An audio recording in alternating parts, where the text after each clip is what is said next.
Baik, di sini saya akan menjelaskan mengenai jenis konflik beserta durasi konfliknya dan aktor-aktor yang terlibat di dalamnya.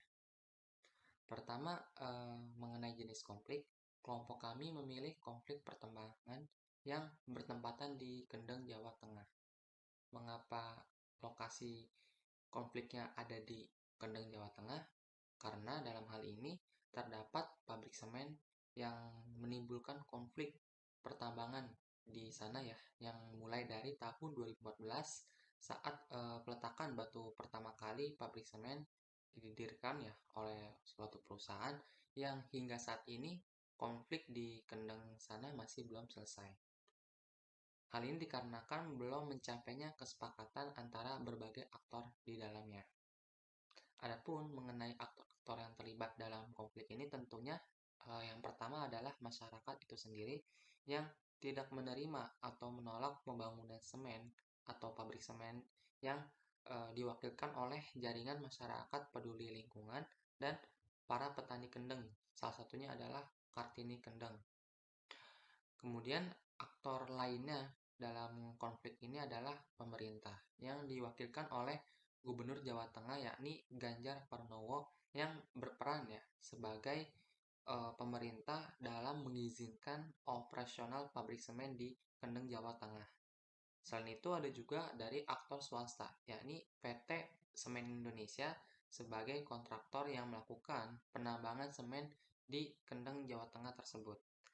Tentunya aktor-aktor ini akan saling berelasi satu sama lainnya, yang nantinya akan menimbulkan dinamika konflik terkait dengan konflik pertambangan pada kasus pabrik semen di Kendeng, Jawa Tengah ini. Yang lebih lanjutnya akan dijelaskan oleh rekan-rekan saya. Baik, saya Putri Mega di sini akan melanjutkan menjelaskan mengenai perubahan kerusakan lingkungan akibat pertambangan di Pegunungan Kendeng. Aktivitas penambangan di Pegunungan Kendeng semakin membuat Kendeng dalam berbagai ancaman dan kondisi yang membuat lingkungannya semakin krisis serta semakin diperburuk dengan berbagai kebijakan yang dirasa mengeksploitasi lingkungan di sekitar kandang tersebut. Padahal secara jelas dalam pasal 17 UU PPLH dijelaskan ketika daya dukung dan daya tampung lingkungan sudah dilampaui, maka kebijakan yang ditentukan oleh pemerintah wajib diperbaiki sesuai dengan rekomendasi dari KLHS. Segala kegiatan, aktivitas, segala usaha yang berdampak terhadap kerusakan lingkungan hidup tidak diperbolehkan lagi. Tetapi pemerintah di sini bersifat abai dan acuh tidak acuh terhadap kerusakan lingkungan tersebut. Aktivitas pertambangan tersebutlah banyak terjadi bencana seperti bencana tanah longsor dan bencana banjir yang terjadi di beberapa titik, menjadi bukti kepada kita bahwa banyak sekali kerusakan alam di sekitar Pegunungan Kendeng sudah pada kondisi yang sudah sangat krisis. Hal ini juga sebenarnya tertulis dalam dokumen KLHS Pati tahun 2019 dan ada dari wilayah yaitu 10 wilayah yang rawan bencana di sekitar Pegunungan Kendeng seperti Kabupaten Pati, Kecamatan Sukolilo, Kayen, Gambus yang berstatus itu waspada dan terhadap bahaya banjir dan terhadap genangan-genangan dan juga terhadap tanah longsor tersebut. Ratusan hektar lahan pertanian milik warga yang terdampak banjir. Selain petani, pembudidaya ikan seperti pembudidaya ikan tawar serta permukiman warga hingga berbagai aktivitas warga itu juga tersendat ataupun lumpuh akibat banjir yang terjadi. Nah, dari kasus tersebut kita bisa lihat bahwa penambangan di kendeng tersebut merusak lingkungan sekitarnya dan pemerintah itu memberikan izin kepada pemilik kepada penambang dan juga kepada berbagai pihak yang terkait itu dirasa itu merusak lingkungan dan seharusnya pemerintah mengeluarkan kebijakan itu harus didasarkan dengan AMDAL.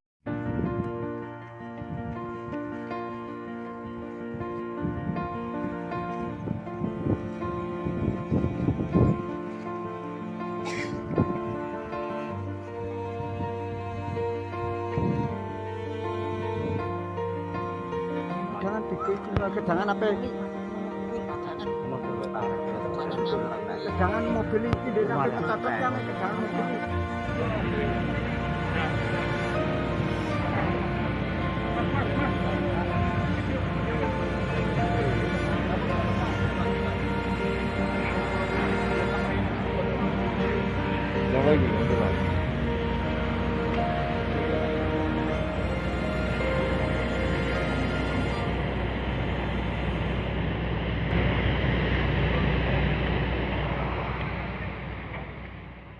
Adapun intervensi pemerintah terkait konsep pembangunan pabrik semen di Pegunungan Kendeng yaitu pertama, pemerintah terlibat sebagai aktor yang pro. Kemudian pemerintah juga memberikan izin terhadap pembangunan pabrik semen di sana. Padahal masih banyak masyarakat yang menolak pendirian pabrik semen di Pegunungan Kendeng tersebut karena dampak negatif yang ditimbulkan seperti terjadinya banjir dan sebagainya.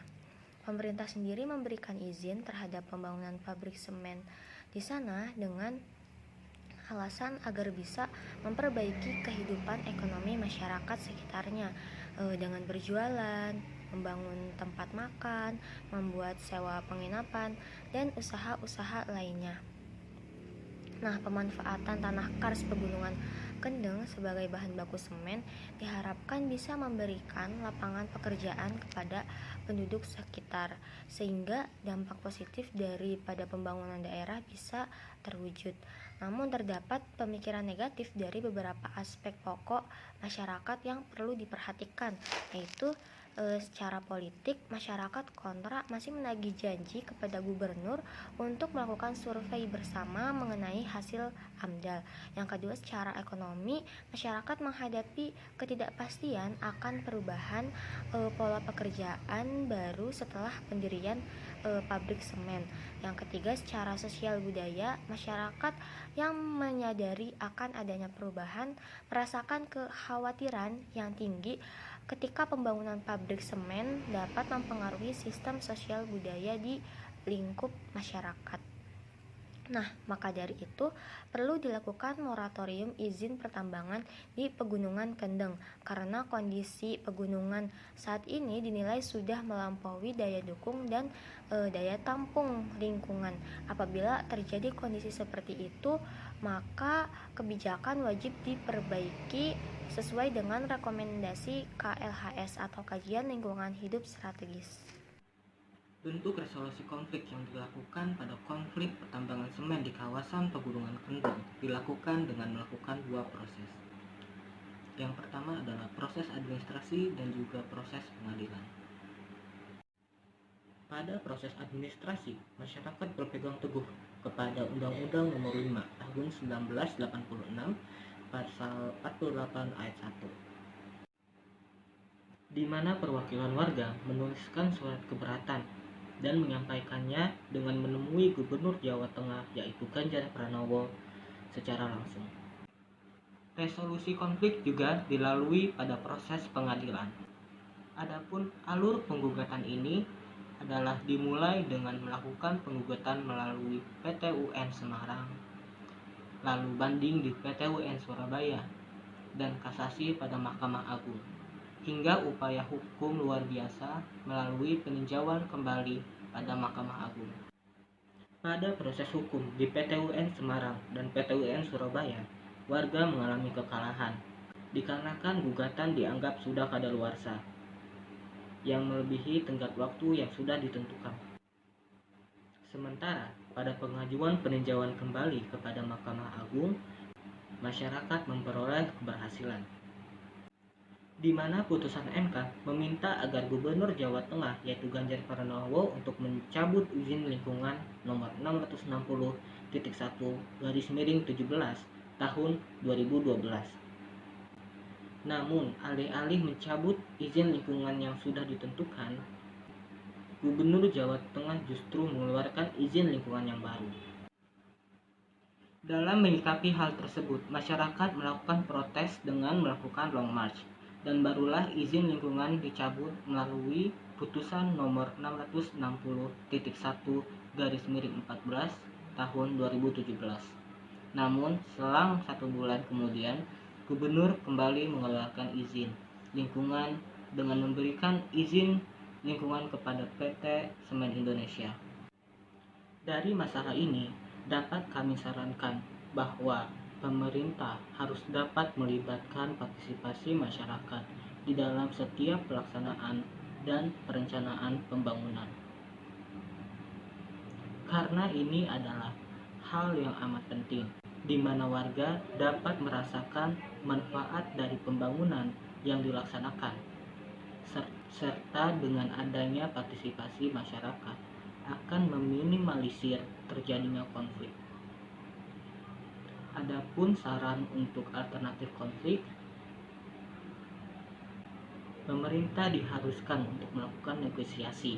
Negosiasi ini dilakukan untuk mempertemukan keinginan pihak-pihak yang terlibat konflik, sehingga nantinya dapat memperoleh solusi konflik yang saling menguntungkan.